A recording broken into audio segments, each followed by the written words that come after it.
નમસ્કાર. HLO એપ્લિકેશનની online entry દરમિયાન પ્રશ્ન 7 જનગણના ઘરનો ઉપયોગ નક્કી કરવામાં ઘણા ગણતરીદારો મુશ્કેલી અનુભવે છે. તો આજે આપણે તેના વિશે થોડીક ચર્ચા કરીશું. અહીં પ્રશ્ન 7માં કુલ 10 ઓપ્શન આપવામાં આવેલા છે. તે સિવાય નીચે વધારાના 2 સબ ઓપ્શન આપવામાં આવેલા છે. તો આજે આપણે કુલ આ 12 ઓપ્શન વિશે ચર્ચા કરીશું. તે પહેલાં એ બેની વચ્ચે તમે જોશો તો અહીંયા કોમેન્ટ લખવા માટેની એક જગ્યા છે કે જેમાં આપણે કોમેન્ટ દાખલ કરવી પડશે. ક્યારે કે પ્રશ્ન 7ના ઓપ્શન નંબર 2 થી 0 સુધીનું કોઈ પણ એક ઓપ્શન પસંદ કરીશું આપણે, ત્યારે અહીંયા નીચે તેનો વાસ્તવિક ઉપયોગ શું છે તે આપણે લખવાનો થશે. જેમ કે દુકાન પસંદ કરીશું તો દુકાન શું છે, વિજય કિરાના સ્ટોર છે, કરિયાણાની દુકાન છે, કે તમે એવી તમારી રીતે કોઈ પણ કોમેન્ટ તમે દાખલ કરી શકો જે તે જગ્યાનો વાસ્તવિક ઉપયોગ દર્શાવતો હોય.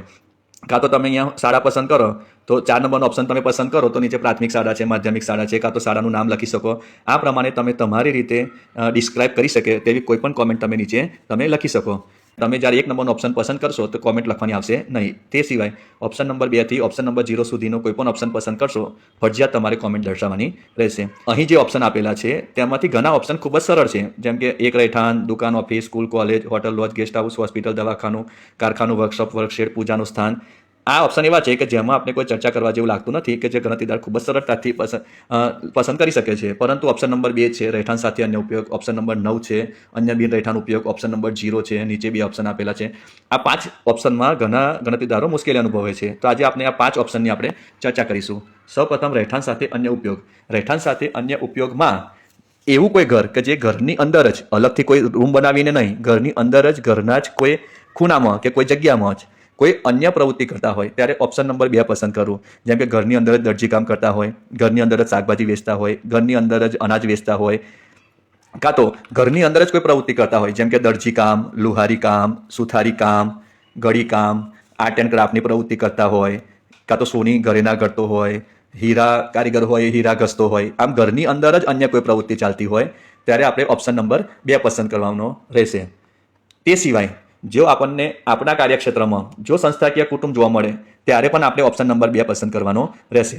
સંસ્થાકીય કુટુંબ માટે ફક્ત ને ફક્ત 2 નંબરનું જ ઓપ્શન પસંદ કરવું. જો 2 નંબરનો ઓપ્શન પસંદ કરશો તો આપણને નીચે સંસ્થાકીય કુટુંબમાં ક્લિક કરવા દેશે અને સંસ્થાકીય કુટુંબમાં જ તેની એન્ટ્રી ગણાશે. તો જ્યારે પણ આપણને સંસ્થાકીય કુટુંબ દેખાય ત્યારે આપણે ઓપ્શન નંબર 2 જ પસંદ કરવો. હવે આપણે ઓપ્શન નંબર 9 વિશે જોઈશું.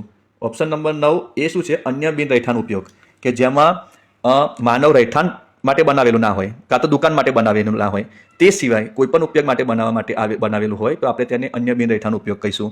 જેમ કે ગાયો બેસવા માટેનો તબેલો, ઘાસ ભરવા માટે કોઈ ઓરડી બનાવેલી હોય, ગોડાઉન બનાવેલું હોય, જેવા અન્ય ઉપયોગ માટે જો કોઈક રૂમ બનાવેલી હોય કે જેનો ઉપયોગ માનવ રહેઠાણ માટે બનાવેલો ના હોય, અન્ય ઉપયોગ માટે બનાવેલો હોય, ત્યાં આપણે અન્ય બિન રહેઠાણ ઉપયોગ તરીકે તેને પસંદ કરીશું. કોઈ જગ્યાએ ટ્યુબવેલ હોય, લાઇબ્રેરી હોય, તો આ બધા ઓપ્શનમાં આપણે અન્ય બિન રહેઠાણ ઉપયોગ પસંદ કરીશું. ત્યારબાદ ઓપ્શન નંબર 0.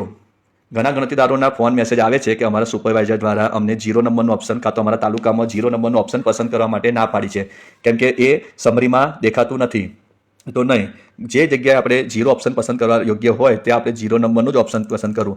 0 નંબરનો ઓપ્શન ક્યારે પસંદ કરવું? કે જ્યારે કોઈ જગ્યા, કોઈ જનગણના ઘર કાં તો રહેવા લાયક હોય કાં તો દુકાનને લાયક હોય અને અત્યારે ખાલી પડ્યું છે, તો આપણે તેને ખાલી તરીકે દર્શાવવું. માની લો કે કોઈ ઘર છે, ભલે અત્યારે બંધ છે, કોઈ રહેતું નથી, પણ તે માનવ વસવાટ માટે યોગ્ય છે, તો આપણે તેને ખાલી બતાવવું પડશે. કોઈ દુકાન છે, ભલે અત્યારે બંધ છે, પણ ત્યાં દુકાન ખુલી શકે એમ છે, ત્યારે આપણે આ ખાલી ઓપ્શન પસંદ કરવું.